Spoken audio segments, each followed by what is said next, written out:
बोलो बेटा कैसे हाल है? सो अभी 2 दिन पहले मैंने बोर्ड के एग्जामिनेशन से रिलेटेड एक छोटा सा वीडियो बना करके रिलीज किया था, ठीक है। उस वीडियो के रेस्पॉन्स में या कहूँ कि फीडबैक में कुछ स्टूडेंट्स की तरफ से कुछ पॉइंट्स निकल करके आए थे कि सर अब बोर्ड का एग्जाम है, उसमें फिजिक्स का एग्जाम अब होने वाला है 4-5 दिन बाद, तो उसके लिए कुछ क्वेश्चंस, इंपॉर्टेंट क्वेश्चंस पता लग जाए, डेरिवेशंस पता लग जाए, न्यूमेरिकल्स पता लग जाए, मतलब कोई एक ऐसी चीज़ हमको पता लग जाए जिससे हमारा रिवीजन बहुत आसान हो जाए और हम फटाफट से सारी चीज़ों को रिवाइज करके चल सकें, ठीक है। तो उसी सीक्वेंस में अगर बात करें तो मेरे दिमाग में एक आइडिया आया कि क्यों ना अपन पिछले 3-4 साल के जो PYQs हैं जो बोर्ड एग्जाम में आए हुए हैं उन PYQs पर अपन बात कर लेते हैं और उन चीज़ों को थोड़ा सा चैप्टर वाइज कवर करने की कोशिश करते हैं, ठीक है। चैप्टर वाइज चीज़ों को फटाफट से कवर करेंगे, उसमें डेरिवेशंस आ जाएंगे, न्यूमेरिकल्स आ जाएंगे। आपको एक तो आइडिया ये हो जाएगा कि किस तरीके के क्वेश्चन बोर्ड के एग्जाम में पूछे जाते हैं, ठीक है, किस स्टैंडर्ड के न्यूमेरिकल्स हैं। हालांकि चीज़ें कहीं ना कहीं आपने देख ली होंगी, बट एट अ ग्लांस उस चीज़ को अगर रिवाइज करना है तो हम चैप्टर वाइज उस चीज़ को लेकर के चल सकते हैं।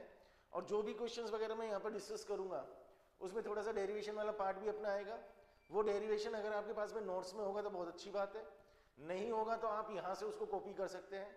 मैं उसका PDF भी डिस्क्रिप्शन में शेयर कर दूंगा, उससे आप उस डेरिवेशन को नोट भी कर सकते हैं। उसके अलावा कुछ आसपास की जो भी चीज़ें होंगी वो भी मैं साथ के साथ में डिस्कस कर लूँगा, तो फटाफट से चीज़ों को एक बार रिवाइज कर लेंगे। यहाँ हम कहानी को स्टार्ट करेंगे इलेक्ट्रोस्टैटिक्स से, ठीक है। इलेक्ट्रोस्टैटिक्स में किस तरह के क्वेश्चंस बने हुए हैं, ठीक है। स्टार्ट करते हैं अपन फर्स्ट क्वेश्चन से। फर्स्ट क्वेश्चन लिखा हुआ है state Coulomb's law in the electrostatics and right it in vector form for the 2 charges, ठीक है। क्वेश्चन ये आया हुआ है कि 2 चार्जेस के लिए अगर मैं कूलम्ब्स लॉ की बात करूं तो कूलम्ब्स लॉ क्या कहता है और उसको मैं वेक्टर फॉर्म में लिखना चाहूं तो किस तरह से लिख सकता हूं, ठीक है। अब यहां पर मैंने ट्राई ये किया है कि जो भी क्वेश्चंस के आंसर हैं वो आपको मैं उस फॉर्मेट में प्रोवाइड करा सकूं जिस फॉर्मेट में आपको बोर्ड के एग्जाम में लिख करके आना होगा, ठीक है। तो इसीलिए मैंने यहाँ पर ये पूरा का पूरा आंसर आपके सामने लिखा हुआ है। इससे आपको ये भी पता लगेगा कि मुझे किस तरीके से लैंग्वेज बोर्ड के एग्जाम में लिख करके आनी है, ठीक है। क्योंकि बोर्ड के एग्जाम और कंपटीशन के एग्जाम की बेटा अगर बात करें तो उसमें बेसिक डिफरेंस यही होता है कि बोर्ड में चीज़ों को प्रेजेंट करना आना चाहिए कि किस तरह से किसी भी चीज़ को लिखना है, वो चीज़ मुझे अच्छी तरीके से समझ में आनी चाहिए। जेईई और नीट में ऐसा झंझट नहीं होता है, ठीक है।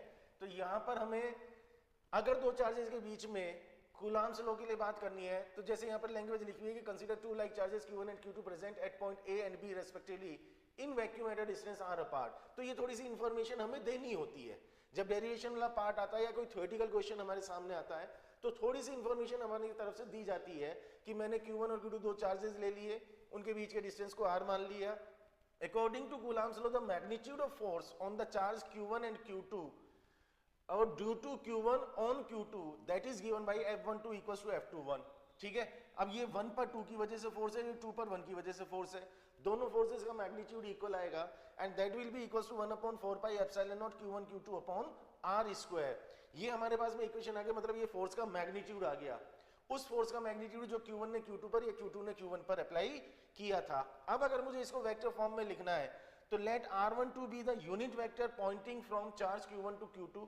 Q1 से Q2 के डायरेक्शन में मैंने एक यूनिट वेक्टर लिया है r12 कैप, Q1 से Q2 के डायरेक्शन में एक यूनिट वेक्टर लिया, तो फोर्स F12, फोर्स की वैल्यू क्या लिखूंगा अगर मैं वेक्टर फॉर्म में बात करूं तो मैंने यूनिट वेक्टर से मल्टीप्लाई कर दिया, ठीक है। फटाफट से इन सारी चीजों को देखते हुए चलना, समझते हुए चलना कि यहाँ पर मैंने फोर्स का मैग्नीट्यूड लिखा है, फिर मैंने F12 के डायरेक्शन में एक यूनिट वेक्टर r21 कैप लिया, ऐसे ही F21 के डायरेक्शन में एक यूनिट वेक्टर r12 कैप लिया, तो F12 वेक्टर लिखूंगा तो यहाँ per unit vector r21 cap आ गया। इसी तरह से r21 कैप की अगर मैं बात करूंगा तो ये force F21 vector equals to ये आ जाएगा, दो फोर्सेस वेक्टर फॉर्म में आ गए। करना क्या है, फोर्सेस का मैग्नीट्यूड लिखना है 1/4 pi epsilon not Q1 Q2 upon r square. फिर फोर्सेस को वेक्टर फॉर्म में लिखने के लिए उन फोर्सेस के डायरेक्शन में यूनिट वेक्टर्स कंसीडर कर लो। वेक्टर में एक कहानी है कि वेक्टर के मैग्नीट्यूड को उसके डायरेक्शन के यूनिट वेक्टर से अगर मल्टीप्लाई करते हैं तो वेक्टर बन जाता है। तो मैंने फोर्स के डायरेक्शन में यूनिट वेक्टर लिया, यूनिट वेक्टर से मैग्नीट्यूड को मल्टीप्लाई किया, फोर्स का वेक्टर बना, ऐसे ही दूसरे फोर्स का वेक्टर लिखा। अब ये दोनों यूनिट वेक्टर है, यूनिट वेक्टर मतलब दोनों का मैग्नीट्यूड 1 होगा, तो दोनों का मैग्नीट्यूड 1 है, डायरेक्शन की अगर बात करूं तो अपोजिट होगा, तो इन दोनों के बीच में रिलेशन ये आएगा। अगर यूनिट वेक्टर के बीच में रिलेशन ये है तो दोनों फोर्सेस के बीच में रिलेशन क्या आएगा कि F12 vector is equals to minus F21 vector. This is the vector form of Coulomb's law, ठीक है। तो ये कूलम्ब्स लॉ की बेसिक कहानी आप जानते हो, बट यहां जो मैं फोकस कर रहा हूं वो कर रहा हूं प्रेजेंटेशन पर कि कितना लिखना है, कैसे लिखना है, दैट इज वेरी इंपॉर्टेंट। ठीक है, तो बोर्ड में इस चीज का विशेष तौर से ध्यान रखना है। तो कुछ इस तरीके से आप बोर्ड में इस क्वेश्चन का आंसर लिख करके आएंगे। अब मैं ये भी नहीं कह रहा हूं कि वर्ड टू वर्ड आपको ये चीज लिखनी है, बट कुछ इंफॉर्मेशन अपनी तरफ से लिखनी होंगी। ठीक है, आगे देखते हैं नेक्स्ट क्वेश्चन क्या बना हुआ है। ये मैं पिछले 3-4 साल में जो क्वेश्चंस आए हैं उनकी बात कर रहा हूं। अब क्वेश्चन ये कहता है ये न्यूमेरिकल है, टू चार्जेस ए जिसके चार्ज है q एंड b जिसका चार्ज है 2q are located at the point 0 0। So ये वाला जो चार्ज है ये 0 0 पर है, ये वाला जो चार्ज है ये a पर है respectively. Let I cap and j cap be the unit vector along the x-axis and y-axis respectively. Find the force exerted by A on B in the terms of I cap and j cap. ठीक है, question क्या कहता है? Question को एक बार में पढ़ करके समझने की आदत होनी चाहिए। एक बार में मुझे क्वेश्चन पढ़ करके समझ में आ जाना चाहिए कि क्वेश्चन क्या कह रहा है। दो चार्जेस है, दोनों चार्जेस की पोजीशंस मेंशन है। अगर मैं x और y ये दो एक्सिस ले लूं तो q की पोजीशन हो गई 0 0, तो ये वाला चार्ज हो गया 0 0 पर। 2q की अगर मैं बात करूं तो उसकी पोजीशन a मतलब 2q चार्ज यहां पर आ गया, उसकी पोजीशन a हो गई है। i और j हम जानते हैं। Find the force exerted by a on b।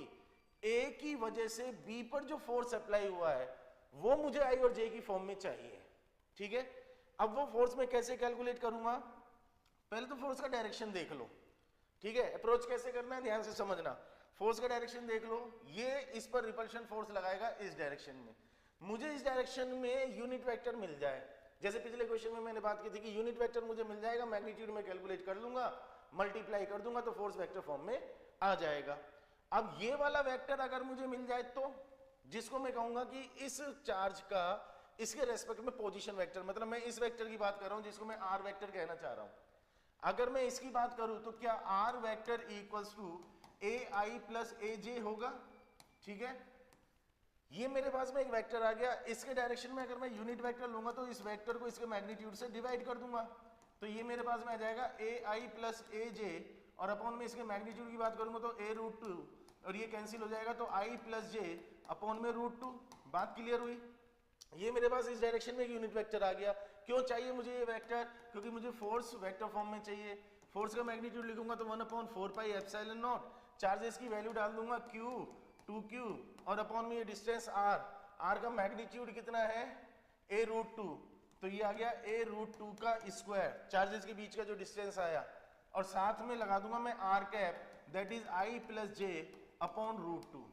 Are you getting my point or not? ठीक है, फोर्स का मैग्नीट्यूड लिखा, वेक्टर लेकर के उससे यूनिट वेक्टर बनाया, इसको सॉल्व कर लेंगे, ये फोर्स हमारा वेक्टर फॉर्म में आ गया i और j की फॉर्म में। So it's a numerical. Presentation समझ में आया किस तरह से है? क्वेश्चन का लेवल समझ में आया बोर्ड में किस तरह से आ रहा है? ठीक है, नेक्स्ट क्वेश्चन पे बात करते हैं।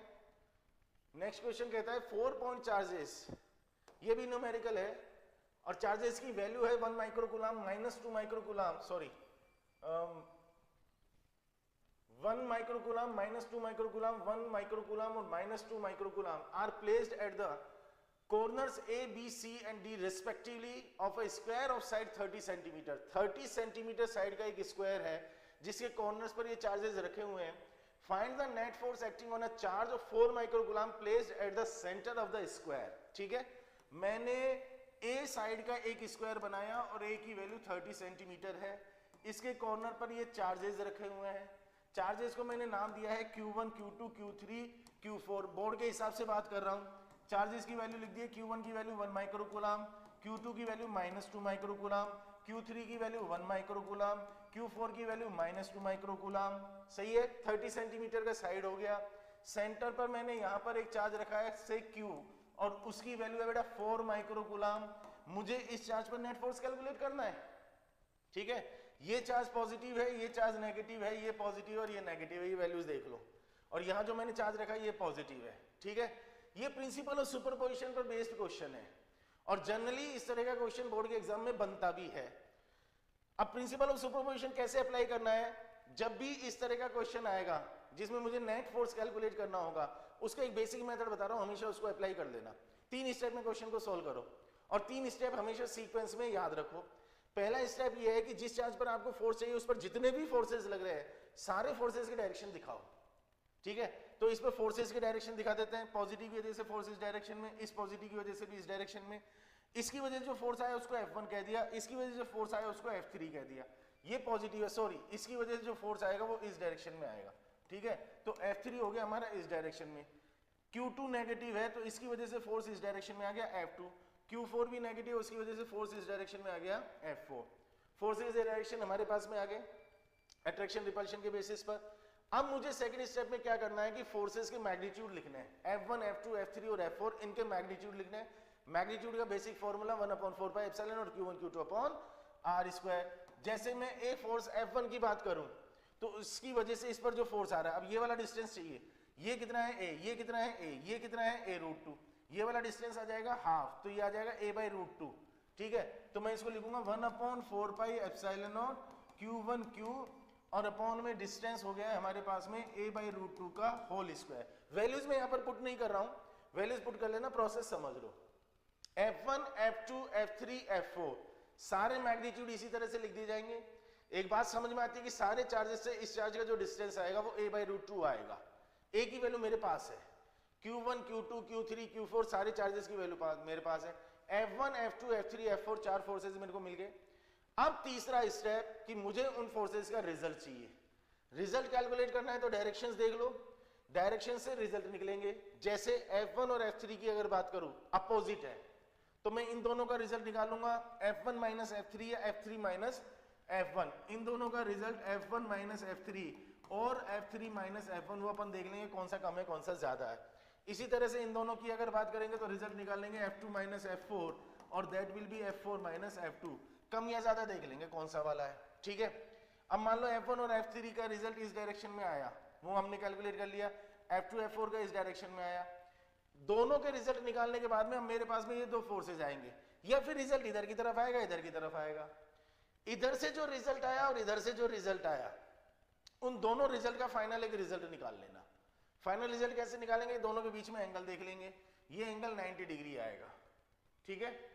तो फोर्सेस के बीच का, अब दो फोर्सेस जो आएंगे उनके बीच का एंगल देखो और एंगल 90 डिग्री है तो उनका रिजल्ट निकाल दो, √a² प्लस b²। तो यहां पर वो फॉर्मूला काम आएगा वेक्टर वाला, √a² plus b² plus 2ab cos theta. तो 90 डिग्री है तो √a² प्लस b², ठीक है। प्रोसेस समझ में आया। चार्जेस दिखाए, चार्जेस के नेचर दिखाए, चार्जेस की वैल्यू लिखी, इस चार्ज पे फोर्स चाहिए, सारी फोर्सेस के डायरेक्शन दिखाए, फोर्सेस के मैग्नीट्यूड लिखे, दो दो फोर्सेस के रिजल्ट निकाले, फाइनली दो रिजल्ट हमारे पास आए। दोनों रिजल्ट का फाइनल एक रिजल्ट कैलकुलेट करेंगे, वो हमारे पास में नेट फोर्स की वैल्यू आ जाएगी, ठीक है। कैलकुलेशन आप कर ही लेंगे। अच्छा एक बात और, कैलकुलेशन की बात आ रही है तो कैलकुलेशन पार्ट बहुत कॉन्फिडेंट होना चाहिए, मतलब आपको कैलकुलेशन में बहुत कॉन्फिडेंस होना चाहिए, ठीक है। कैलकुलेशन में मिस्टेक्स नहीं होनी चाहिए। तो जो कुछ भी करना है ना एग्जाम में बड़े कॉन्फिडेंस के साथ करना है, बड़े कंसंट्रेशन के साथ और बड़ा फोकस होकर के वो काम करना है, ठीक है। तो कैलकुलेशन अच्छे तरीके से करना, जल्दबाजी में कोई कैलकुलेशन करने की कोशिश मत करना, ठीक है।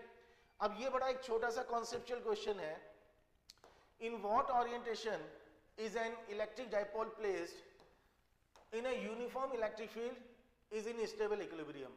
इलेक्ट्रिक डाइपोल को अगर हम यूनिफॉर्म इलेक्ट्रिक फील्ड में रखते हैं, यूनिफॉर्म इलेक्ट्रिक फील्ड ये हो गया। अब यूनिफॉर्म इलेक्ट्रिक फील्ड में जनरल अगर हम बात करें तो डाइपोल को ऐसे रखते हैं नेगेटिव पॉजिटिव और ये थीटा। इस पे नेट फोर्स अगर कैलकुलेट करते हैं तो 0 आता है। टॉर्क की अगर बात करते हैं तो P sin थीटा आता है। थोड़ी सी आसपास की कहानी भी समझा दूंगा, ठीक है, क्योंकि ये तो पर्टिकुलर क्वेश्चन है, बट हो सकता है इस बार बोर्ड के एग्जाम में यही थोड़ा सा चेंज होकर के आ जाए। सो टॉर्क अगर मैं कैलकुलेट करूंगा तो P sin theta. Stable equilibrium, unstable equilibrium, दो कंडीशंस होती हैं। स्टेबल इक्विलिब्रियम की कंडीशन है 0 डिग्री, अनस्टेबल के लिए है 180 डिग्री, ठीक है। तो ये हो गया हमारा स्टेबल इक्विलिब्रियम। अगर अनस्टेबल इक्विलिब्रियम पूछा जाए तो एंगल विल बी 180 डिग्री, तो 0 डिग्री पर स्टेबल। अब इसको मैं लैंग्वेज में कैसे लिखूंगा, इन व्हाट ओरिएंटेशन, मतलब उसने एक तरह से एंगल के बारे में पूछा है। When electric dipole moment is along the external electric field, जब इलेक्ट्रिक डाइपोल मोमेंट की का डायरेक्शन एक्सटर्नल इलेक्ट्रिक फील्ड के अलोंग होगा, means theta equals to 0 degree, then there will be stable equilibrium. Unstable equilibrium के बारे में पूछे, when dipole moment is opposite to the external electric field, that will be unstable equilibrium condition। Clear होगी बात? आगे देखते हैं। अब इसमें पूछा है इलेक्ट्रिक फ्लक्स के बारे में, बिल्कुल बेसिक क्वेश्चन है कि define the term electric flux and right it dimensions. ठीक है, इलेक्ट्रिक फ्लक्स को डिफाइन कैसे करेंगे? इलेक्ट्रिक फ्लक्स के मीनिंग की अगर बात करें तो इलेक्ट्रिक फ्लक्स इस चीज को रिप्रेजेंट करता है कि किसी भी सरफेस में से कितने इलेक्ट्रिक फील्ड लाइंस पास होकर के जा रही हैं। ज्यादा लाइंस अगर पास होती है तो इलेक्ट्रिक फ्लक्स ज्यादा होता है, कम लाइंस अगर पास होती है तो इलेक्ट्रिक फ्लक्स की वैल्यू कम होती है। डेफिनेशन की अगर बात आती है तो डेफिनेशन कैसे देंगे? For a given uniform electric field E passing through an area A, the electric flux is defined as phi equals to E vector dot A vector, that is EA cos theta। ठीक है, ये language लिखी हुई है definition के लिए। Electric flux for any surface और any area is equal to dot product और scalar product of electric field and area vector for that surface, where area vector is always normal to the surface in the outward direction। A vector हमेशा surface के normal outward direction में लेंगे। यहां लिखा हुआ भी है electric flux is defined as scalar product of electric field and area. A vector का याद रखना नॉर्मल टू सरफेस आउटवर्ड, हमेशा ये डायरेक्शन आएगा एरिया वेक्टर का। ठीक है, डायमेंशन तो आप बना ही लेंगे, ये हम 11th क्लास में सीखते थे। भाई इलेक्ट्रिक फील्ड का डायमेंशन लिखो, एरिया का डायमेंशन लिखो, एरिया का L2 आ जाएगा, इलेक्ट्रिक फील्ड का हम डायमेंशन बना लेंगे और वहां से ये क्वेश्चन हमारा कंप्लीट हो जाएगा। ये क्वेश्चन कॉन्सेप्चुअल क्वेश्चन क्या कह रहा है? Question Gauss law is based on the inverse square dependence on distance contained in the Coulomb's law. Question क्या कहना चाहता है? क्वेश्चन ये कहना चाहता है कि साहब जो गॉस लॉ है, वो जो कूलम्ब्स लॉ है जिसमें F प्रोपोर्शनल टू 1/r² है, उससे गॉस लॉ को प्रूव किया जा सकता है या उससे उसको डिराइव किया जा सकता है। ये समझाइए। समझाने के लिए एक छोटा सा डेरिवेशन है कि हमने एक चार्ज यहां पर लिया है +q और r पॉइंट पर, मतलब r डिस्टेंस पर एक पॉइंट लिया है, इस पॉइंट पर हम इलेक्ट्रिक फील्ड कैलकुलेट करना चाह रहे हैं। उसके लिए हमने ये एक स्फेरिकल गॉसियन सरफेस बनाई। सरफेस बना करके उस पर हमने एक एलिमेंट लिया, एलिमेंट के लिए E वेक्टर और DA वेक्टर दिखाया। चार्ज पॉजिटिव लिया है तो इलेक्ट्रिक फील्ड इस डायरेक्शन में, DA वेक्टर तो अभी बोला था सरफेस के नॉर्मल आउटवर्ड। इसको हम कहेंगे गॉसियन सरफेस। इसके लिए अगर मैं फ्लक्स कैलकुलेट करूं तो जैसे यहां लिखा हुआ है कि phi equals to integration for the close surface E vector dot DA vector, तो E DA theta will be 0 तो cos 0 degree, that is equals to integration E DA cos 0 की वैल्यू 1 आ जाएगी। अब चार्ज से यहां पर जितने भी एलिमेंट्स लिए जाएंगे सारे एलिमेंट्स का डिस्टेंस सेम आएगा। डिस्टेंस सेम आएगा तो चार्ज की वजह से सारे पॉइंट्स पर इलेक्ट्रिक फील्ड की वैल्यू सेम आएगी। वैल्यू अगर सेम आएगी तो E को बाहर कर देंगे, इंटीग्रेशन DA कर देंगे। ठीक है, DA का इंटीग्रेशन आ जाएगा 4πr²। ठीक है, और इलेक्ट्रिक फील्ड की वैल्यू अगर मैं लिखूं तो एक पॉइंट चार्ज की वजह से इलेक्ट्रिक फील्ड 1/4πε0 एंड Q/r², ये इलेक्ट्रिक फील्ड हो गया, इनटू में 4πr², 4π से 4π कैंसिल, r² से r² कैंसिल, तो फाई इक्वल्स टू Q/ε0। कहानी वही है जो यहाँ लिखी हुई है, ये मैंने अपने तरीके से लिख करके कहानी आपको समझा दी है कि हो कैसे रहा है। तो फाई इक्वल्स टू Q/ε0, यहीं से ये बना है कि phi equals to Q enclose या Q इन अपॉन, ये हमारा गॉस लॉ है। तो हमने यहाँ पर कूलम्ब्स लॉ को काम में लिया, ये कूलम्ब्स लॉ है, उसी से हमने गॉस लॉ को प्रूव कर दिया। तो ऐसे प्रूव कर देंगे। ठीक है, अब इसकी थोड़ी सी इंफॉर्मेशन, जैसे मैंने अभी बोला था कि चार्ज है r डिस्टेंस पर, एक स्फेरिकल गॉसियन सरफेस लेंगे, एक एलिमेंट लेंगे, ये थोड़ी सी इंफॉर्मेशन आपको अपनी लैंग्वेज में बोर्ड एग्जाम में लिखनी होती है। बाकी डेरिवेशन वाला पार्ट ये क्लियर है। ठीक है, a point charge causes an electric flux of -4π into 10⁻³ Newton meter square per coulomb to pass through a spherical Gaussian surface of 10 cm radius centered at the charge. Calculate the value of point charge. तो point charge की value कितनी है? अब हमें flux की value दी हुई है -4π into 10⁻³ सही है, बिल्कुल सही है। Through a spherical Gaussian surface of 10 cm radius, surface का जो रेडियस है वो 10 सेंटीमीटर है। Centre at the charge, calculate the value of the point charge. तो सेंटर पर जो पॉइंट चार्ज है उस चार्ज की वैल्यू कितनी होगी? ये हमको कैलकुलेट करना है, बहुत सिंपल है, इसमें रेडियस का कोई रोल नहीं है, क्योंकि क्लोज सरफेस के लिए अगर फ्लक्स कैलकुलेट करना है तो phi equals to Q enclose upon epsilon naught, यही हमें कैलकुलेट करना है। फाई की वैल्यू क्वेश्चन में गिवन है, एप्सिलॉन नॉट की वैल्यू 8.85 इंटू 10⁻⁻12। तो ये जो रेडियस दिया है, ये रेडियस केवल और केवल कंफ्यूज करने के लिए दिया हुआ है, इसका कोई यूज इस क्वेश्चन में नहीं है। तो इस छोटी सी बात का भी ध्यान रखना, कई बार ऐसी इंफॉर्मेशन क्वेश्चन में दी जाती है जिसको क्वेश्चन सॉल्व करने में कोई यूज होता नहीं है, ठीक है। देखो और क्या क्वेश्चन बना था, a plane surface in shape of a square of side 1 centimetre is placed in an electric field. Electric field हमें दिया हुआ है, ठीक है, एक प्लेन सरफेस है, स्क्वायर शेप की है, साइड 1 सेंटीमीटर है, तो ए की वैल्यू 1 सेंटीमीटर हो गई, उसको हमने एक इलेक्ट्रिक फील्ड में रखा है, इलेक्ट्रिक फील्ड 100 आई कैप है न्यूटन पर कूलम में अगर बात करें तो, such that the unit vector normal to the surface, surface के नॉर्मल जो यूनिट वेक्टर है वो 0.8 आई प्लस 0.6 के कैप है, सरफेस के normal unit vector, find the electric flux.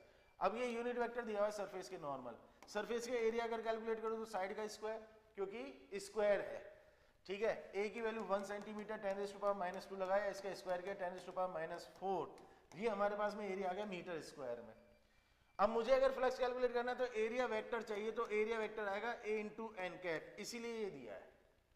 तो एरिया को उस डायरेक्शन के यूनिट वेक्टर से मल्टीप्लाई कर देंगे, ये एरिया वेक्टर के परपेंडिकुलर यूनिट वेक्टर दिया, मतलब उसी डायरेक्शन में यूनिट वेक्टर दिया, तो ए की वैल्यू 10⁻⁻4 और एन कैप आ गया है 0.8 आई प्लस 0.6 के, ठीक है बेटा, ये वैल्यू हमारे पास में आ गई है, ए वेक्टर आ गया, ई वेक्टर आ गया, फाई अगर कैलकुलेट करना है तो E vector dot A vector. अब डॉट प्रोडक्ट तो आप जानते ही होंगे, आई और आई का करना है, जे और जे का होता है, के और के का होता है, डॉट प्रोडक्ट करेंगे आंसर आ जाएगा, ठीक है। Draw equipotential surface for an electric dipole, एक इलेक्ट्रिक डाइपोल के लिए अगर इक्विपोटेंशियल सरफेस बनानी है, डायरेक्ट डायग्राम याद रखना, पॉजिटिव नेगेटिव, तो पॉजिटिव नेगेटिव पॉजिटिव ऐसे बनेगी EFL, ठीक है। इसके साथ में मैंने एक ये और बता दी है, ये एनसीईआरटी में भी है, ये एनसीईआरटी में भी आपको मिलेगा। तो इलेक्ट्रिक डाइपोल के लिए अगर EFL पूछे तो इस तरह का पैटर्न है, equipotential surface due to two identical positive charge, दो आइडेंटिकल पॉजिटिव चार्ज के लिए अगर मैं इक्विपोटेंशियल सरफेस बनाऊंगा तो ये एनसीईआरटी में भी दिया हुआ है, इसको भी याद रखना। क्वेश्चन जो हमारा है उसका आंसर ये है, ये मैंने एडिशनल अपनी तरफ से बताया, जैसे मैंने स्टार्टिंग में बोला था कि कुछ चीजें एडिशनली मैं बता दूंगा, क्योंकि उनकी कहीं ना कहीं पॉसिबिलिटी होती है कि वो बोर्ड के एग्जाम में पूछ ली जाए। तो ये अगर दोनों चार्ज पॉजिटिव है, आइडेंटिकल है, तो उस कंडीशन में, ठीक है। चलो जी, a charge Q equals to 2 microcoulomb is placed at the center of a sphere of radius 20 centimeter. What is the amount of work done in moving 4 microcoulomb charge from one point to another point on this surface? अब इस question को अगर आप ध्यान से पढ़ो तो आपको बता रखा है कि सेंटर पे चार्ज कितना है, स्फीयर का रेडियस बता रखा है, सरफेस पर जिस चार्ज को मूव करा रखे हैं उसकी वैल्यू भी तुमको दे रखी है, वर्क पूछा है, ठीक है। देखने में ये क्वेश्चन न्यूमेरिकल है, बाकी ये सिंपल कॉन्सेप्ट बेस्ड क्वेश्चन है कि चार्ज अगर मैं सेंटर पर रख करके और फिर एक स्फीयर बनाता हूं तो वो जो स्फीयर बनता है वो इक्विपोटेंशियल सरफेस होती है, क्योंकि उस चार्ज की वजह से सारे पॉइंट्स पर पोटेंशियल की वैल्यू सेम आएगी। तो एक चार्ज को सेंटर पर रख करके अगर एक स्फीयर बनाते हैं तो वो स्फीयर की जो सरफेस होती है वो इक्विपोटेंशियल सरफेस होती है, और इक्विपोटेंशियल सरफेस के किन्हीं भी दो पॉइंट्स के बीच में पोटेंशियल डिफरेंस जीरो आएगा, उसमें अगर एक पॉइंट से दूसरे पॉइंट तक ले जाएंगे तो पोटेंशियल डिफरेंस जीरो, इसलिए work done will be zero.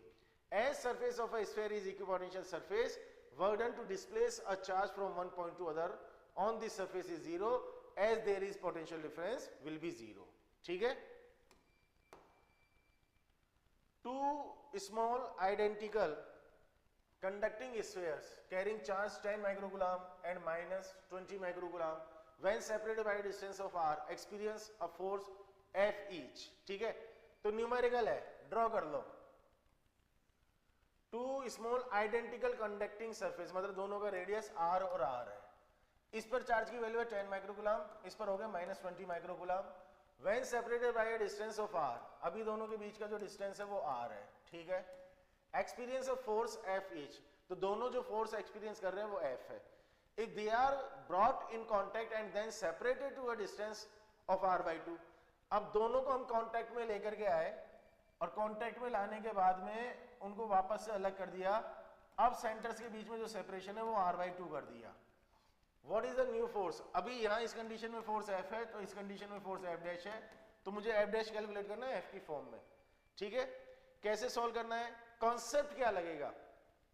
यहां पर आपको एक लाइन मेंशन करनी पड़ेगी कि चार्ज का रीडिस्ट्रीब्यूशन होगा और तब तक होगा जब तक दोनों का पोटेंशियल सेम ना हो जाए, कॉमन पोटेंशियल। ठीक है, उस कॉमन पोटेंशियल के लिए दोनों पर चार्ज की वैल्यू इक्वल हो जानी चाहिए क्योंकि रेडियस दोनों का सेम है। एक स्फीयर के लिए अगर बात करें तो पोटेंशियल KQ/R होता है। अब ये दोनों आइडेंटिकल है, मतलब दोनों का रेडियस सेम है, पोटेंशियल अगर मुझे सेम चाहिए तो दोनों पर चार्ज की वैल्यू सेम चाहिए। तो ऐसी कंडीशन में आप चार्जेस का एवरेज कैलकुलेट कर लो, तो Q = 10 - 20/2 दैट इज -10 माइक्रोकूलम। ठीक है, 10 सॉरी माइनस का 5 माइक्रोकूलम। इसका मतलब दोनों पर जो फाइनली चार्ज आएगा वो -5 और -5 आएगा, दोनों का रेडियस सेम है। तो अब दोनों पर चार्ज होएगा -5 माइक्रोकूलम -5 माइक्रोकूलम। अब अगर मैं फोर्स कैलकुलेट कर दूं, पहले इस कंडीशन में फोर्स लिख लेता हूं, F = 1/4πε0, चार्ज की वैल्यू 10 और 20, ठीक है, और अपॉन में डिस्टेंस r²। फोर्स का मैग्नीट्यूड लिख रहा हूं इसलिए चार्ज का साइन नहीं लिया है मैंने। यहां पर अगर मैं बात करूंगा तो F' = 1/4πε0, चार्ज की वैल्यू 5 और अपॉन में डिस्टेंस r/2 का स्क्वायर। ठीक है, या तो F' को F से या F को F' से डिवाइड कर दो तो F' और F के बीच में रिलेशन आ जाएगा। ठीक है, ये 25 आ जाएगा, ये 200 आ जाएगा, r² कैंसिल हो जाएगा, 4 ऊपर चला जाएगा। तो देख लेना F' की वैल्यू F की फॉर्म में कितनी है। फंडा समझ में आ जाना चाहिए कि आइडेंटिकल स्फीयर है तो चार्ज का रीडिस्ट्रीब्यूशन होगा, मतलब एक से दूसरे पर चार्ज ट्रांसफर होगा जब तक दोनों का पोटेंशियल सेम ना हो जाए। ये लाइन अपनी तरफ से मेंशन कर देना जिससे ये कहानी जो अपन लिख रहे हैं वो समझ में आ जाएगी। तो फाइनली दोनों पर चार्ज -5 माइक्रोकूलम आ जाएगा। ठीक है, चलो आगे बढ़े। डेरिवेशन है, derive an expression for the electric field at a point on the equatorial plane of an electric dipole consisting of charge q and -q separated by a distance 2a। -q + q एक dipole लिया, separation 2a या 2l, उसने 2a दिया है तो हम इसको 2a ले लेंगे, मैंने 2l के साथ में डेरिवेशन दिखा रखा है। तो कुछ नहीं है, ये लैंग्वेज काम में लेनी है। Consider N electric dipole consisting of, ये पूरी कहानी लिख करके ये डायग्राम ड्रॉ करना है। समझा देता हूं कहानी, अगर डेरिवेशन में प्रॉब्लम है तो डेरिवेशन को समझ लेना, PDF में शेयर करूंगा, उसमें से आप चाहो तो प्रिंट भी निकाल लेना और नोट्स आपके पास हो जाएंगे।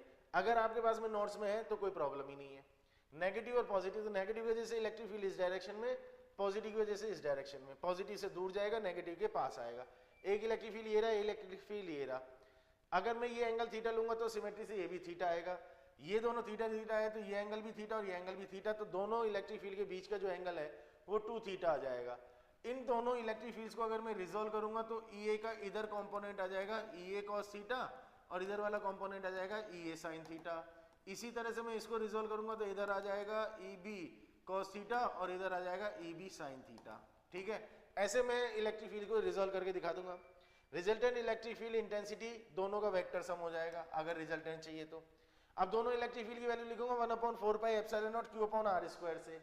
चार्ज से इस पॉइंट का डिस्टेंस अगर मैं कैलकुलेट करूंगा तो ये डिस्टेंस मैंने लिया है x, ये डिस्टेंस आ गया मेरे पास में l, अगर मैं 2l ले रहा हूं तो आप 2a लेंगे तो ये a आ जाएगा। पाइथागोरस से डिस्टेंस कैलकुलेट करूंगा, उसका स्क्वायर करूंगा तो ये आ जाएगा। तो EA की वैल्यू आ गई, EB की वैल्यू आ गई। दोनों चार्जेस की वैल्यू सेम है, दोनों चार्जेस से पॉइंट का डिस्टेंस सेम है, दोनों इलेक्ट्रिक फील्ड सेम आएंगे, तो EA और EB की वैल्यू सेम आएगी। On resolving EA and EB, तो ये पूरी कहानी लिखी हुई है। EA और EB को रिजॉल्व करेंगे, ये दोनों कंपोनेंट इक्वल अपोजिट होने की वजह से कैंसिल हो जाएंगे, इक्वल ये भी होंगे, सेम डायरेक्शन में होने की वजह से ऐड हो जाएंगे, तो दोनों को हम ऐड कर देंगे।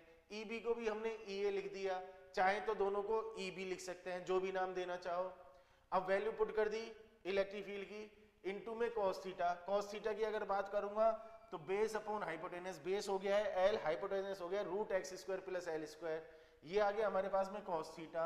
ये इलेक्ट्रिक फील्ड की वैल्यू 1/4πε0 q/x² + L², क्योंकि प्लस में भी ये टर्म आएगी इसलिए इसको मैंने 2 से मल्टीप्लाई कर दिया। 2 बार आएगी ये वैल्यू, सेम वैल्यू आएगी यहाँ पर और यहाँ पर, इसलिए मैंने 2 से मल्टीप्लाई कर दिया।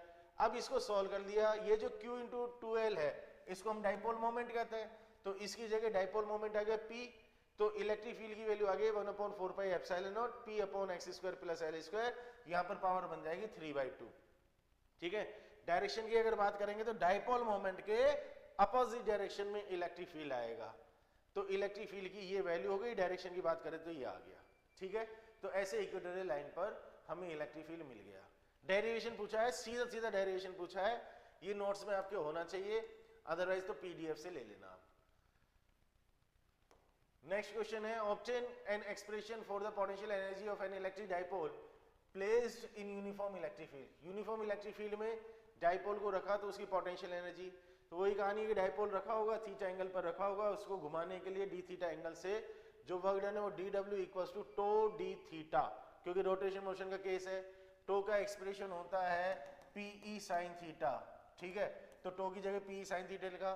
टोटल वर्क कैलकुलेट करना है, ये पूरा डेरिवेशन ही है, तो integration P sine theta D theta, theta 1 से थीटा 2 लिमिट, वर्क डन हमारे पास में इतना आ गया, W = ये आ गया।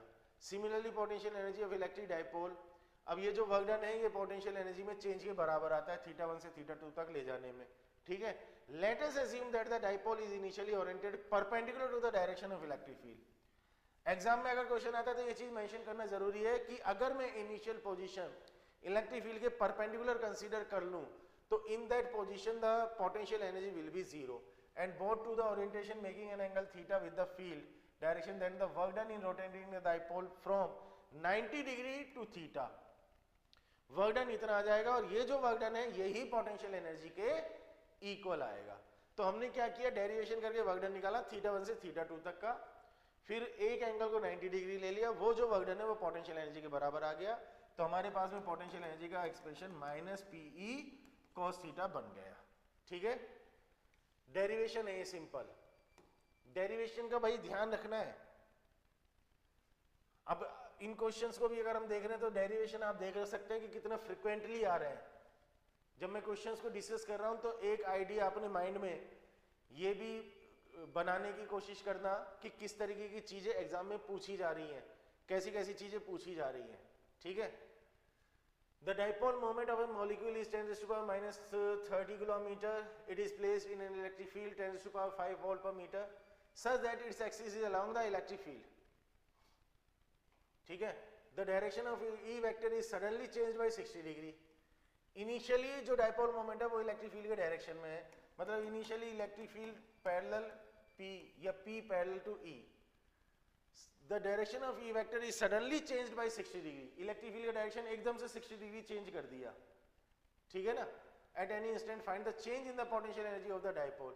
तो इनिशियल पोजीशन में अगर बात करें तो पोटेंशियल एनर्जी क्या लिखेंगे, -PE cos थीटा, और थीटा की वैल्यू 0, तो पोटेंशियल एनर्जी -PE आ गई। फाइनल जब उसको 60 डिग्री से रोटेट कर दिया तो -PE cos 60, तो ये आ जाएगा -PE/2।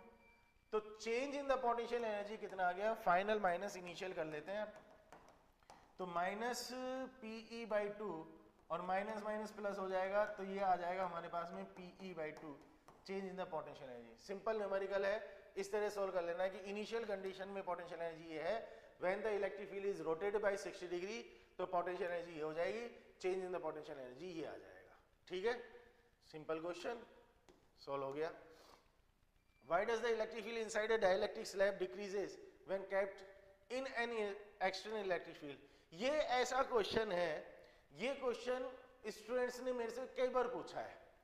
क्वेश्चन क्या है, Why does the electric field inside a dielectric slab decreases when kept in an external electric field? जब किसी भी डाइलेक्ट्रिक स्लैब को किसी एक्सटर्नल इलेक्ट्रिक फील्ड में हम रखते हैं तो उसके अंदर जो इलेक्ट्रिक फील्ड की वैल्यू है वो उस इलेक्ट्रिक फील्ड से कम होती है जिसमें हमने उसको रखा था। उसका क्या रीजन है, रीजन यहाँ पर लिखा हुआ है और फिगर भी बना रखा है। पहले मैं फिगर एक्सप्लेन कर देता हूँ, फिर लैंग्वेज देख लेंगे।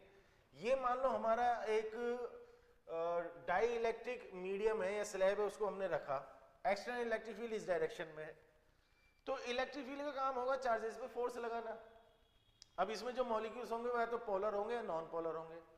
नॉन पोलर में सेंटर ऑफ चार्जेस अलग अलग होंगे, पोलर में अगर बात करें पोलर में चार्जेस अलग अलग होंगे, नॉन पोलर में दोनों सेम जगह पर होंगे। इलेक्ट्रिक फील्ड की वजह से फोर्स लगा तो उसमें जो नेगेटिव चार्ज है वो इधर शिफ्ट हुआ और पॉजिटिव चार्ज इधर शिफ्ट हुआ, क्योंकि पॉजिटिव चार्ज पर इलेक्ट्रिक फील्ड की डायरेक्शन में, नेगेटिव चार्ज पर उसके अपोजिट डायरेक्शन में फोर्स लगा। तो यहां पर नेगेटिव और यहां पर पॉजिटिव चार्ज बन गया। अब ये नेगेटिव पॉजिटिव की वजह से इस डाइलेक्ट्रिक के अंदर भी एक इलेक्ट्रिक फील्ड जनरेट हुआ, that is directed from positive to negative, ये अंदर की तरफ इलेक्ट्रिक फील्ड जनरेट हुआ। अब अगर मैं इसके अंदर नेट इलेक्ट्रिक फील्ड कैलकुलेट करूं तो E नॉट माइनस ई इन करूंगा तो जो इलेक्ट्रिक फील्ड आएगा उसकी वैल्यू इससे तो कम आएगी। तो ये जो फेनोमेना है कि चार्जेस डेवलप हुए, इसी को हम कहते हैं पोलराइजेशन। तो जब एक डाइलेक्ट्रिक को एक्सटर्नल इलेक्ट्रिक फील्ड में लगते हैं तो पोलराइजेशन की वजह से एक साइड नेगेटिव दूसरी साइड पॉजिटिव आ जाता है, तो उसमें एक इलेक्ट्रिक फील्ड जनरेट होता है जो एक्सटर्नल इलेक्ट्रिक फील्ड के अपोजिट डायरेक्शन में आता है, जिसकी वजह से नेट इलेक्ट्रिक फील्ड की वैल्यू कम हो जाती है। ठीक है, the dielectric material get polarised when it is placed in an electric field. The field produced due to the polarization of the material minimize the effect of the external field. Hence the electric field inside a dielectric decreases when it is placed in an external electric field. इसीलिए electric field decrease हो जाता है क्योंकि वो external electric field के opposite एक electric field produce कर लेता है। ठीक है, ये एमसीक्यू क्वेश्चन आया था। A point charge situated at a distance r from a short electric dipole on its axis experiences a force F. If the distance of the charge is 2r, the force. अब dipole की बात हो रही है तो dipole में एक बात का ध्यान रखना, जो इलेक्ट्रिक फील्ड होता है वो प्रोपोर्शनल टू 1/r³ होता है, ये डाइपोल के लिए। ठीक है, ये बात आप जानते होंगे, नहीं जानते तो इसको बहुत अच्छी तरीके से दिमाग में सेट कर लो। और ये है हमारा पॉइंट चार्ज के लिए, मतलब एक पॉइंट चार्ज की वजह से अगर मैं इलेक्ट्रिक फील्ड की बात करूंगा ना तो प्रोपोर्शनल टू 1/r² है, और डाइपोल की वजह से बात करूंगा, चाहे मैं एक्सिस पे बात करूं, चाहे इक्वेटोरियल पे बात करूं, चाहे जनरल पॉइंट पे बात करूं, डाइपोल की वजह से प्रोपोर्शनल टू 1/r³ है। फोर्स इलेक्ट्रिक फील्ड से कैलकुलेट होगा, पहले डिस्टेंस r दिया हुआ, फिर डिस्टेंस 2r कर दिया। अगर ये वैल्यू मैं डबल कर दूंगा तो अपॉन में 8 आ जाएगा, मतलब फोर्स की वैल्यू पहले की 1/8 टाइम्स हो जाएगी, ये अपना आंसर हो जाएगा, खत्म। बस ये चीज अगर मालूम है तो क्वेश्चन सॉल्व हो गया। ठीक है, अगर आप गौर से देख रहे हैं तो क्वेश्चन डिफिकल्ट बिल्कुल भी नहीं आएगा, बोर्ड में क्वेश्चन डिफिकल्ट नहीं आएगा, ये मैं आपको बता रहा हूं। बस आपको फोकस्ड होकर के सही तरीके से काम करना है और प्रेजेंटेशन प्रॉपर रखना है, लैंग्वेज प्रॉपर रखनी है, कितना लिखना है, कैसे लिखना है, ये वाली कहानी क्लियर होनी चाहिए। ठीक है, the distance of a far point on the equatorial plane of an electric dipole is half. Equatorial plane पर बात हो रही है और कोई पॉइंट लिया है, उसका जो डिस्टेंस है उस डिस्टेंस को हाफ कर दिया, मान लो डिस्टेंस r था, उस डिस्टेंस को r/2 कर दिया। How will the electric field be affected? अब ये तो बहुत ही सिंपल है, डिस्टेंस को हाफ कर दिया। अभी हमने बात की थी कि E प्रोपोर्शनल टू 1/r³, तो आंसर हम कैसे लिखेंगे? Electric field due to the dipole on the equatorial plane is proportional to 1/r³ when the distance is halved. तो ये वैल्यू अगर मैं हाफ कर दूंगा तो 8 ऊपर आ जाएगा, तो इलेक्ट्रिक फील्ड की वैल्यू 8 टाइम्स हो जाएगी। ये करके दिखा देना कि भाई E2/E1 की अगर बात करेंगे तो R2/R1³। बता रहा हूं कि कैसे लिखना है एग्जाम में। R1 की वैल्यू R ले रहा हूं, ये वैल्यू R/2 ले रहा हूं, ये 3 हो गया, ये कैंसिल हो गया, तो E2 इक्वल्स टू E1/8 आ गया। ठीक है, E2 उल्टा हो गया।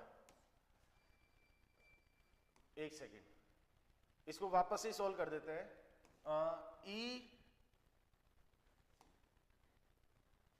E प्रोपोर्शनल टू 1/r³, तो E2/E1 इक्वल्स टू R1/R2³।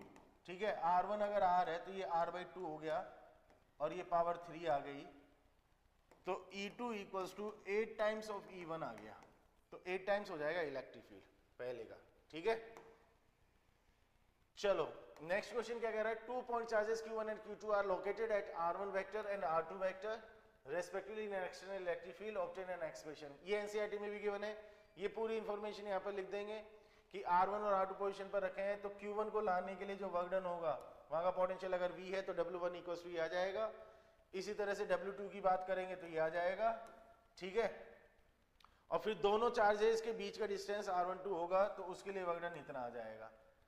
तो पोटेंशियल्स की वजह से ये चीज आ गई। टोटल अगर बात करेंगे तो सबको ऐड कर देंगे, ये आ जाएगा। ये एनसीईआरटी में भी है और ये पूरी की पूरी कहानी इसमें मेंशन है। ठीक है, चेक कर लेना, इसको पढ़ लेना, पूरी कहानी वही पोटेंशियल एनर्जी वाली है, कुछ भी स्पेशल नहीं है इसमें। ये भी डेरिवेशन आ गया। A thin spherical shell of radius capital R, पिछले क्वेश्चन पर ही आ गए ना, अब इस क्वेश्चन पे बात करते हैं। A thin spherical shell of radius capital R has a uniform surface charge density sigma. Using Gauss law deduce an expression for the electric field outside or inside. ठीक है, तो ये तो पूरा डेरिवेशन है। कैपिटल आर हमने radius ले लिया, सिग्मा की वैल्यू अगर लिखे तो q upon 4 pi are square. At a point outside, बाहर के पॉइंट पर अगर बात करेंगे तो ये हमने गॉसियन सरफेस बना दी, ये गॉसियन सरफेस हो गई, ठीक है। और डेरिवेशन कर लिया कि एलिमेंट ले लिया, एलिमेंट के लिए हमने फ्लक्स कैलकुलेट किया ई डॉट डी एस, ई और डी एस सेम डायरेक्शन में, तो ये हमने कैलकुलेट किया, क्यू को हम ये लिख सकते हैं, इलेक्ट्रिक फील्ड की वैल्यू आ जाएगी। ये डेरिवेशन है, इंपॉर्टेंट डेरिवेशन है। गॉस लॉ के जितने भी एप्लीकेशंस हैं, सारे एप्लीकेशन बहुत अच्छी तरह से कर लेना, बहुत ज़्यादा पॉसिबिलिटी होती है कि एक डेरिवेशन एग्जाम में पूछा जाए। तो हमने क्या किया है, फ्लक्स कैलकुलेट किया क्लोज सरफेस के लिए ई डॉट डी ए से, उसको क्यू अपॉन एप्सिलॉन नॉट के बराबर कर दिया, इलेक्ट्रिक फील्ड की वैल्यू आ गई। सरफेस के लिए कैपिटल आर लिख देंगे, अंदर के पॉइंट पे बात करेंगे तो ये गॉसियन सरफेस बनेगी, क्यू एनक्लोज्ड की वैल्यू 0 आएगी, इलेक्ट्रिक फील्ड 0 आ जाएगा, ठीक है। ये बेसिक डेरिवेशन है, हम जानते हैं इसको। The magnitude of electric field on the surface of a sphere of radius R having uniform surface charge density sigma. हाँ भाई, सिग्मा अगर चार्ज डेंसिटी है तो स्फीयर के सरफेस पर electric field sigma upon epsilon, direct expression है, याद रख लेना। अभी हमने बात की थी कि भाई सरफेस पर अगर बात करें तो 1 upon 4 pi epsilon naught Q upon R square, समझा भी देता हूँ। और sigma equals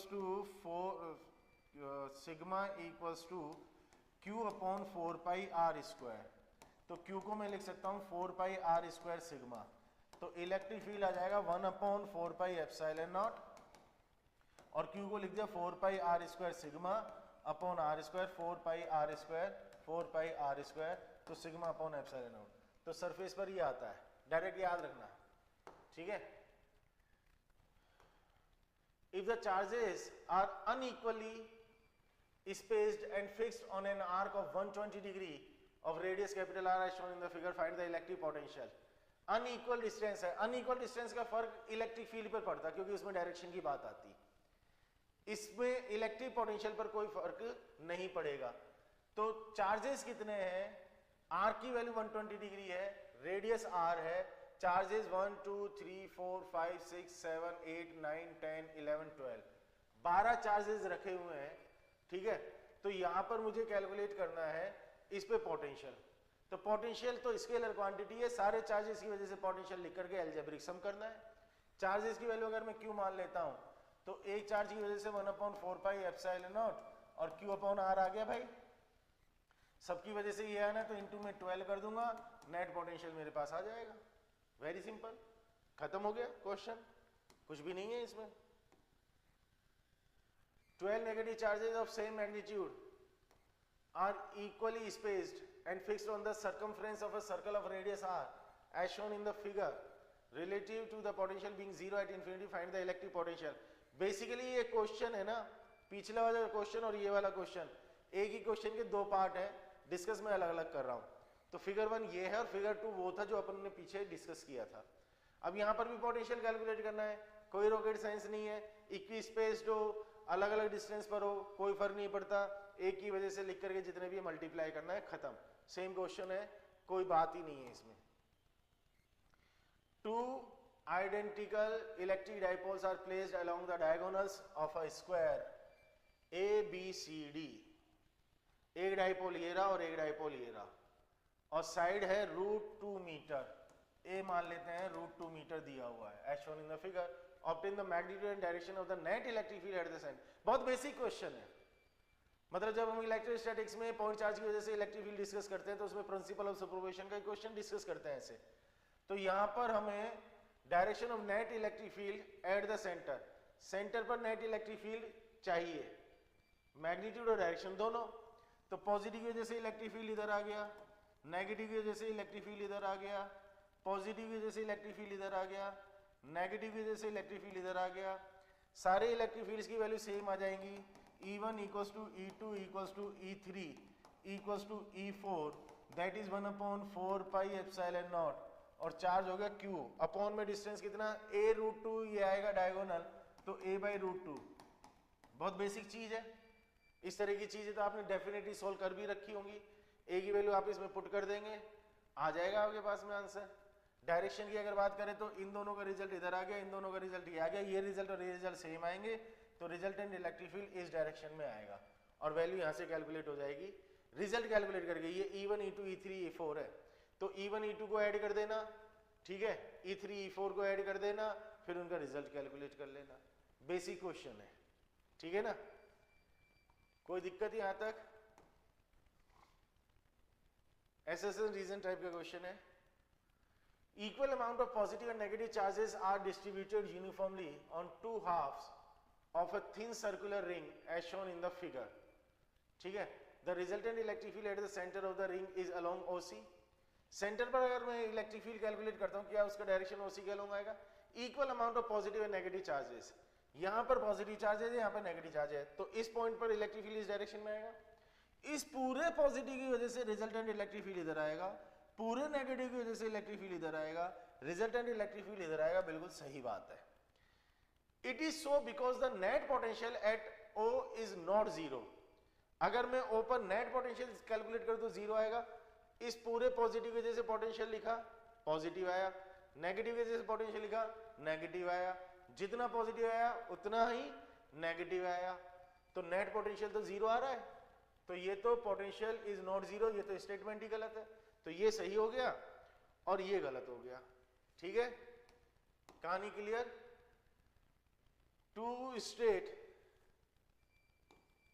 thin wires AB and CD have linear charge densities 10 microcoulomb and -20 microcoulomb respectively. They are kept parallel to each other at a distance 1 meter. Find magnitude and direction of the net electric field at a point midway. दो wires दिए हुए हैं, ठीक है, एक पर charge positive और एक पर चार्ज नेगेटिव है। चार्ज डेंसिटी λ1 और λ2। λ1 की वैल्यू 10 माइक्रोकूलम पर मीटर है, λ2 की वैल्यू -20 माइक्रोकूलम पर मीटर है। They are kept parallel to each other at a distance 1 metre. इनके बीच का जो डिस्टेंस है वो 1 मीटर है sir. Find magnitude and direction of the net electric field at a point Midway.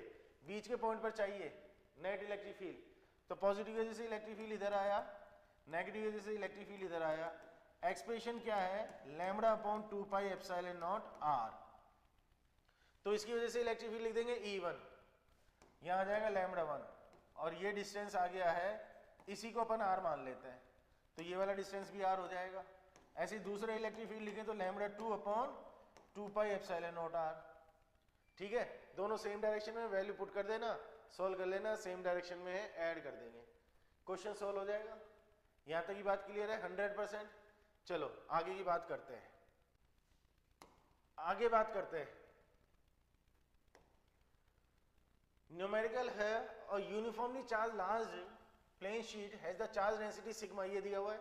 Find the electric field at a point A which is 50 centimetre from the sheet. A पर calculate करना है, sheet है तो sheet की वजह से तो electric field की वैल्यू σ/2ε0 आता है। और खास बात ये है कि ये जो इलेक्ट्रिक फील्ड है डिस्टेंस पर डिपेंड नहीं करता। सो डिस्टेंस पर अगर डिपेंड नहीं करता तो ए पर यहां से हम कैलकुलेट कर देंगे, सिग्मा की वैल्यू क्वेश्चन में दी हुई है, ε0 हम जानते हैं। और ए के अलावा पी, क्यू और आर, इन पर भी अगर कैलकुलेट करूंगा तो सेम फॉर्मूला अप्लाई होगा। इसका मतलब सारे पॉइंट्स पर इलेक्ट्रिक फील्ड की वैल्यू सेम आएगी, ठीक है। तो ये केवल कंफ्यूज करने के लिए इतनी इंफॉर्मेशन दे रखी है, इलेक्ट्रिक फील्ड कैलकुलेट हो जाएगा σ/2ε0 से। ये डेरिवेशन है। Derive an expression for the capacitance of a parallel plate capacitor filled with a medium of dielectric constant. एक कैपेसिटर हमें दिया हुआ है, ये हमारा इलेक्ट्रोस्टैटिक्स का पूरा पार्ट चल रहा है, मतलब इसमें हमारा एनसीईआरटी के अकॉर्डिंग अगर बात की जाए तो चैप्टर 1 और चैप्टर 2 दोनों हैं एनसीईआरटी के अकॉर्डिंग, तो पूरा इलेक्ट्रोस्टैटिक्स कवर हो रहा है। हमें एक पैरेलल प्लेट कैपेसिटर के लिए कैपेसिटेंस का डेरिवेशन करना है, तो ये दो हमने प्लेट ली है, एक पर चार्ज पॉजिटिव, तो इंडक्शन की वजह से यहाँ नेगेटिव आएगा, आउटर सरफेस पर पॉजिटिव आएगा, उसकी अर्थिंग करेंगे, अर्थिंग की वजह से ये चार्ज अर्थ में चला जाएगा, तो यहाँ पॉजिटिव और यहाँ नेगेटिव चार्ज बच जाएगा। ये सारी कहानी यहाँ पर लिखी हुई है, पढ़ेंगे तो यही सारी कहानी अपने को मिलेगी। अब डेरिवेशन कैसे होगा? डेरिवेशन में प्रोसेस को समझ लेना चाहिए कि हमें कैसे कैसे कैलकुलेट करना है। कैलकुलेशन वाले पार्ट में कोई प्रॉब्लम नहीं आएगी। हमने पहले इलेक्ट्रिक फील्ड कैलकुलेट किया, इलेक्ट्रिक फील्ड से हम पोटेंशियल डिफरेंस कैलकुलेट करेंगे और पोटेंशियल डिफरेंस से कैपेसिटेंस निकालेंगे। बीच में अगर इलेक्ट्रिक फील्ड की बात करें किसी भी पॉइंट पर, तो सिग्मा अपॉन 2 एप्सिलॉन नॉट इसकी वजह से और सिग्मा अपॉन 2 एप्सिलॉन नॉट इसकी वजह से, और दोनों इलेक्ट्रिक फील्ड सेम डायरेक्शन में आएंगे, तो net electric field sigma upon epsilon naught आ गया। The charge on each plate is Q and the area of each plate is A, तो सिग्मा की वैल्यू क्यू अपॉन ए आ जाएगी, surface charge density Q, sigma को मैंने Q upon ए लिखा तो इलेक्ट्रिक फील्ड की ये वैल्यू आ गई। पोटेंशियल डिफरेंस कैलकुलेट करूंगा तो फॉर्मूला है E equals to V upon d, d is the distance, तो E की वैल्यू ये पुट कर देंगे, V हमारे पास में ये आ जाएगा। कैपेसिटेंस चाहिए तो Q अपॉन V कर देंगे, ये वैल्यू अगेन पुट करेंगे तो कैपेसिटेंस का ये एक्सप्रेशन आ गया। Basic simple derivation. Electric field calculate करो, E equals to V upon d से पोटेंशियल डिफरेंस कैलकुलेट करो और Q इक्वल्स टू CV से कैपेसिटेंस कैलकुलेट करो। ठीक है, अब आगे जो इसमें सेगमेंट है वो सारा कैपेसिटर से रिलेटेड है। ठीक है, इसमें हमने एक पर्टिकुलर टॉपिक से रिलेटेड जो चीजें हैं वो सारी एक साथ ली है। एक टॉपिक से रिलेटेड जितनी भी चीजें हैं वो सारे टाइप के क्वेश्चन उसके एक साथ ही लिए हैं। 3 capacitor of capacitances C1, C2 and C3 are connected in series to a source of volt V. Show that the total energy stored in the combination of capacitor is equal to sum of the energy stored in individual capacitor. Series में मैंने 3 capacitor लगाए हैं, लगा दिए, capacitance C1, C2 और C3 V volt की battery से connect कर दिया। ठीक है, the total energy stored in the, इस कॉम्बिनेशन में जो टोटल एनर्जी स्टोर होगी वो sum of the energy stored in individual उसके इक्वल होगी, ये अपने को प्रूव करना है। इस कॉम्बिनेशन में अगर हम बात करें तो इस कॉम्बिनेशन में 1 upon C equals to 1 upon C1 plus 1 upon C2 plus 1 upon C3, ये इक्विवेलेंट कैपेसिटेंस आती है। ठीक है, अब यहां पर अगर मैं एनर्जी की बात करूं तो सिस्टम के लिए कितनी हो गई है एनर्जी, अगर मैं हाफ CV स्क्वायर का फॉर्मूला लगाऊं, ठीक है, तो इसको उल्टा कर दूंगा या मैं इसको Q की फॉर्म में भी लिख सकता हूं। C1, C2 3 कैपेसिटर और कैपेसिटेंस C1, ठीक है, सीरीज में कनेक्ट किया, V वोल्ट की बैटरी है, तो यहां से C की वैल्यू लेकर के अपन यहां पुट कर सकते हैं। इंडिविजुअली अगर बात करेंगे तो half C1 V1 square, half C2 V2 square और हाफ C3 V3 स्क्वायर, इनका टोटल करेंगे। अल्टीमेटली हमें इसको इसके इक्वल प्रूव करना है, सिस्टम की एनर्जी इनकी इंडिविजुअल एनर्जी का जो टोटल है उसके इक्वल आ रही है नहीं आ रही। यहां से बेटा अगर मैं देखूं तो ये तो बड़ा कॉम्प्लिकेटेड सा मामला शायद बन जाएगा, क्योंकि V1 निकालो फिर V2 निकालो फिर V3 निकालो, क्या करें। सीरीज कॉम्बिनेशन में सबके लिए चार्ज की वैल्यू सेम आती है। ठीक है, चार्ज की वैल्यू सेम आती है तो एक्सप्रेशन को अगर चार्ज की फॉर्म में लिखा जाए तो I think it will be better. तो half Q square upon C। ठीक है, अब यहां से अगर मैं देखूं तो 1/2 ये वैल्यू 1/2 और Q स्क्वायर और 1 अपॉन C को लिख दिया मैंने 1 upon C1 plus 1 upon C2 plus 1 upon C3, ये हो गई सिस्टम की टोटल एनर्जी।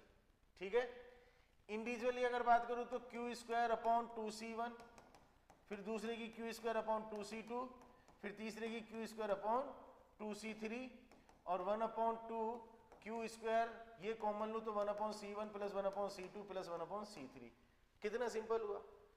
तो सिस्टम के लिए मैंने Q स्क्वायर अपॉन 2C लिखा, 1 अपॉन C की जगह मैंने यहां से ये लिख दिया, ये सिस्टम की टोटल एनर्जी आ गई। इंडिविजुअली बात करूं तो ये लिखा Q स्क्वायर, तो जो सेम है उसकी फॉर्म में लिख लेंगे, ये टोटल एनर्जी आ गई, ये सिस्टम की एनर्जी आ गई, चीज प्रूव हो गई। Very simple. Find the ratio of the potential difference that must be applied across the parallel and series combination of two capacitors having capacitance C1 and C2 in the ratio 1:3। Capacitance का ratio दे रखा है 1:3, तो मैं C1 को x ले लेता हूं, C2 को 3x ले लेता हूं। ठीक है, पोटेंशियल डिफरेंस की बात हो रही है across the parallel and series combination. पहले मैं ले लेता हूं इन दोनों कैपेसिटर का पैरेलल कॉम्बिनेशन C1 और C2 का, फिर मैं लूंगा इन दोनों का सीरीज कॉम्बिनेशन C1 और C2 का, और दोनों ही केसेस में रेशियो चाहिए पोटेंशियल डिफरेंस का। मान लो यहाँ पर पैरेलल में पोटेंशियल डिफरेंस, यहाँ सीरीज में पोटेंशियल डिफरेंस Vs लिख दिया। C1 and C2 in the ratio 1:3 so that the energy stored in the two cases became the same। दोनों में पोटेंशियल डिफरेंस का रेशियो चाहिए जो हमें इन पर अप्लाई करना है, so that the energy stored in two cases become the same. तो दोनों केसेस में मुझे एनर्जी की वैल्यू सेम चाहिए। अच्छा, Vp और Vs का रेशियो ऐसा चाहिए कि दोनों केसेस में मुझे एनर्जी सेम मिले। If the potential differences are made equal, calculate the ratio of energy. पहले फर्स्ट केस में बात कर लेते हैं, ठीक है। कैपेसिटेंस का रेशियो 1:3 हो गया, पैरेलल कॉम्बिनेशन हो गया, सीरीज कॉम्बिनेशन हो गया। यहाँ पोटेंशियल डिफरेंस, यहाँ का पोटेंशियल डिफरेंस।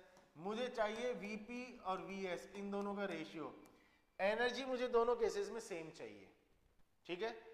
फर्स्ट केस में बात करते हैं, तो फर्स्ट केस में मतलब पैरेलल कॉम्बिनेशन में बात करते हैं, तो एनर्जी लिखेंगे 1/2 C1 + C2 पैरेलल में पोटेंशियल डिफरेंस का स्क्वायर, ठीक है। फिर सीरीज में अगर बात करें तो 1/2 और सीरीज में आगे ये C1 C2 upon C1 + C2 equivalent capacitance, और ये आ गया Vs स्क्वायर। सीरीज में कैपेसिटेंस में नहीं लिखा, क्वेश्चन कहता है दोनों एनर्जीज इक्वल चाहिए, तो 1/2 C1 + C2 Vp square equals to 1/2, और ये आ गया C1 C2 upon C1 + C2 Vs square, half cancel हो गया। C1 को x और C2 को 3x पुट कर देते हैं, तो ये आ गया 4x Vp स्क्वायर। ये आ गया है x इंटू 3x अपॉन 4x Vs स्क्वायर। x से x को कैंसिल कर लो, x से x को कैंसिल कर लो, ये मल्टीप्लाई हो जाएगा 16/3 equals to Vs square upon Vp square. यहां से रेशियो आ जाएगा अपने पास में Vp और Vs का। सेकेंड पार्ट फिर सॉल्व हो ही जाएगा। If the potential differences are made equal, दोनों पोटेंशियल डिफरेंस अगर इक्वल कर दिए जाए तो रेशियो क्या आएगा एनर्जी का। अब Vp और Vs की वैल्यू इक्वल करके Up और Us का रेशियो निकाल लेंगे, तो हाफ C1 + C2 और ये अपॉन में आ जाएगा half C1 C2 upon C1 + C2। Potential differences दोनों के इक्वल कर देंगे, सॉल्व कर लेंगे, आंसर आ जाएगा। C1 और C2 की वैल्यूज पुट कर लेंगे, ठीक है, तो एनर्जी का रेशियो आ जाएगा। चलो जी, टू कैपेसिटर और कैपेसिटेंसेस C1 = 3 microfarad, C2 = 6 microfarad connected in series are charged by a battery of 6 volt. The charges on the capacitor C1 और C2 पर चार्ज चाहिए। बहुत सिंपल क्वेश्चन हो गया। सर्किट बना लो, C1 C2 V वोल्ट की battery, ठीक है।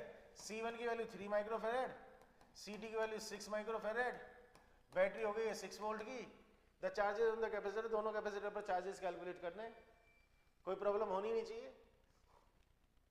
चार्ज तो कैलकुलेट कर ही दोगे, सीरीज कॉम्बिनेशन है, तो C कैलकुलेट कर लो, C1 C2 upon C1 + C2, तो आएगा 3 × 6 अपॉन 3 + 6, 3 × 6 अपॉन 9, तो 2 माइक्रोफैराड की आ गई कैपेसिटेंस। Q = CV लगा दो, तो 2 × V कितना दे रहेगा 6, 12 माइक्रोकूलम का चार्ज आएगा दोनों पर, इस पर भी और इस पर भी, सीरीज में है इसलिए दोनों पर सेम आएगा, तो 12 माइक्रोकूलम दोनों पर आ जाएगा।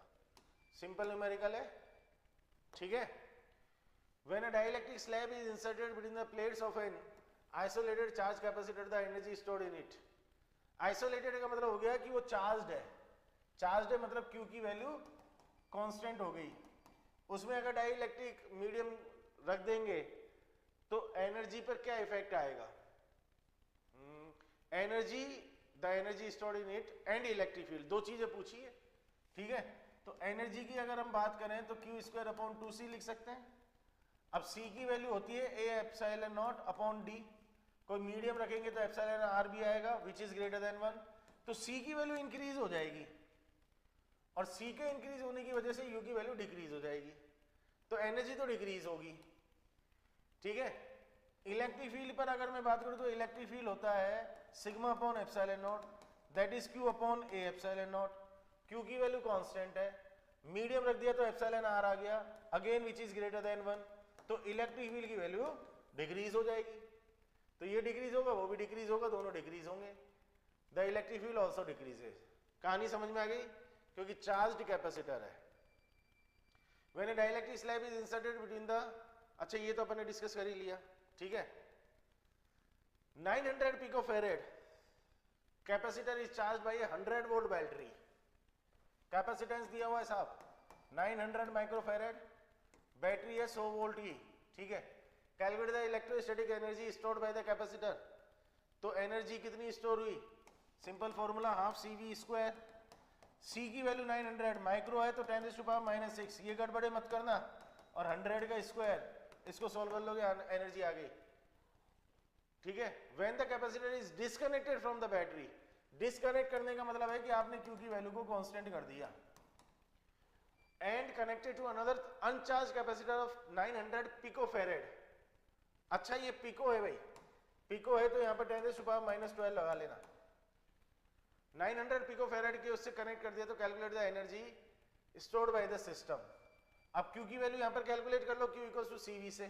ठीक है, सिस्टम के लिए अगर चाहिए तो सिस्टम के लिए कितनी लिखेंगे, Q²/2C1 + C2। ठीक है, वैल्यूज पुट कर लेना, आंसर निकाल लेना।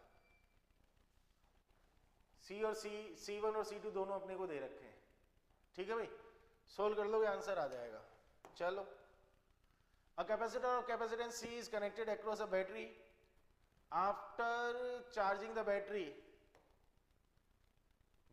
is disconnected and the separation, disconnected का मतलब अगेन वही, Q की वैल्यू कांस्टेंट हो गई, separation between the plates is doubled, D की वैल्यू को डबल कर दिया। How will the capacitance, electric field, दो चीजें कैसे अफेक्टेड होंगी। C की अगर बात करें तो A∈0/d, D को अगर मैं इंक्रीज कर दूंगा तो C डिक्रीज हो जाएगा, D को अगर मैंने डबल कर दिया तो ये वैल्यू हाफ हो जाएगी। तो प्रॉपरली लिखना है कि D को डबल कर देंगे, C1 लिख लो और C2 लिख लो, C1 में D लिख लो, C2 में 2D लिख लो, रेशियो निकाल करके बता दो कि कैपेसिटेंस हाफ हो जाएगा क्योंकि D की वैल्यू डबल हो गई है। ठीक है, और इलेक्ट्रिक फील्ड पर अगर बात करें तो इलेक्ट्रिक फील्ड जैसे भी बात की थी σ/ε0, तो Q/A∈0, Q की वैल्यू कांस्टेंट है, D पर ये डिपेंड ही नहीं है तो इलेक्ट्रिक फील्ड कांस्टेंट रहेगा। ऐसे जस्टिफाई करना है आंसर को। ठीक है, तो जो कैपेसिटेंस है वो हाफ हो जाएगा, इलेक्ट्रिक फील्ड पर कोई इफेक्ट नहीं आएगा। ठीक है, 3 point charges 1 picocoulomb each, 1 picocoulomb each. ठीक है, are kept at the vertices of an equilateral triangle, एक इक्विलेटरल ट्राइंगल बनाया, चार्जेस Q और Q की value 1 picocoulomb at the vertices of an equilateral triangle of side 10 centimetre, उसका जो side है वो 10 सेंटीमीटर है बेटा। Find the net electric field at the centroid of the triangle, centroid पर इलेक्ट्रिक फील्ड चाहिए तो इसकी वजह से दिखाया, इसकी वजह से दिखाया, इसकी वजह से दिखाया, तीनों इलेक्ट्रिक फील्ड के डायरेक्शन दिखाए, तीनों इलेक्ट्रिक फील्ड के मैग्नीट्यूड 1/4πε0 Q/r²। R की वैल्यू कैलकुलेट हो जाएगी, साइड A है तो इक्विलेटरल ट्राइंगल के केस में किसी भी वर्टेक्स से सेंट्रोइड का जो डिस्टेंस आता है वो A/√3 आता है। तीनों इलेक्ट्रिक फील्ड की वैल्यू सेम आएगी, 120 डिग्री के एंगल बनेंगे, नेट इलेक्ट्रिक फील्ड 0 आएगा। कैलकुलेट करने का तरीका क्या है कि किन्हीं दो का रिजल्ट कैलकुलेट करो, जैसे E1 और E2 का रिजल्ट कैलकुलेट करके दिखाओ, वो भी इनके बराबर आएगा क्योंकि 120 डिग्री है। उसको E4 कह करके इस डायरेक्शन में दिखा दो, फिर E4 और E3 का रिजल्ट कैलकुलेट करोगे, इक्वल अपोजिट होने की वजह से वो नेट इलेक्ट्रिक फील्ड 0 आ जाएगा। ठीक है, बात यहां तक क्लियर हुई। चलो, air filled capacitor with plate area A and plate separation D, area A है, सेपरेशन D है, हैज कैपेसिटेंस C0, तो C0 इक्वल्स टू A∈0/d हो गया।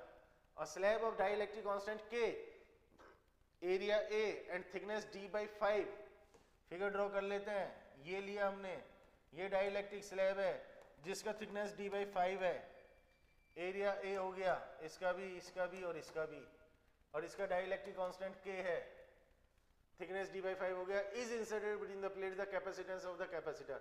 अब उसका कैपेसिटेंस कितना आएगा, डाइलेक्ट्रिक स्लैब की वजह से कैपेसिटेंस क्या लिखते हैं बेटा, A∈0/d - t + t/ε0, ये फॉर्मूला है। तो A∈0/d - t की वैल्यू D/5 + D/5 और εr की वैल्यू हो गई K। सॉल्व कर लो, वो अपना आंसर है।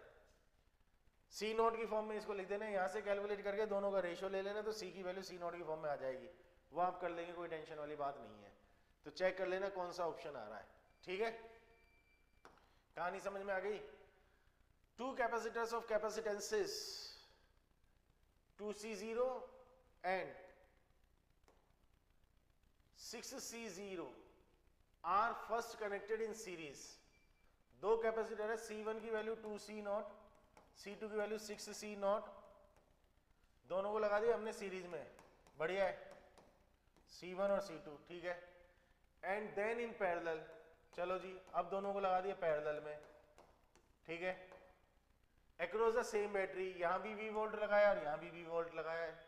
The ratio of energy stored in the series combination to that in parallel, series में जो एनर्जी स्टोर होगी वो कितनी है, सीरीज में अगर बात करें तो 1/2, और कैपेसिटेंस हो गया C1 C2 upon C1 plus C2 और V²।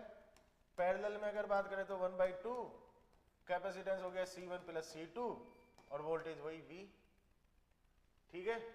तो रेशियो पूछा है series combination to that in parallel, तो सीरीज में एनर्जी और पैरेलल में एनर्जी, उनका रेशियो पूछा है, हाफ कैंसिल हो जाएगा, V² कैंसिल हो जाएगा, तो C1 C2 upon C1 plus C2 और ये अपॉन में C1 प्लस C2, तो ये आ गया C1 C2 upon C1 plus C2 का होल स्क्वायर। C1 C2 की वैल्यूज पुट कर दो, आंसर अपना आ जाएगा, ठीक है।